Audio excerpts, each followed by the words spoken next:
States has celebrated since 1894, but why do we celebrate it?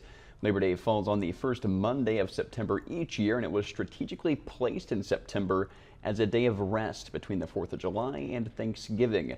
Several states observed the holiday before it became an official holiday. And while having the day off work is significant to many, it signifies the strides of the labor movement in the U.S. People working factories, steel mills, railroads, coal mines, all those things. The holiday was created to celebrate their contributions to the United States of America. He says that during the 1890s, most people worked 6 days a week without any minimum wage laws. Labor Day is a recognition that workers deserve rights and recognition. Well, a longtime festival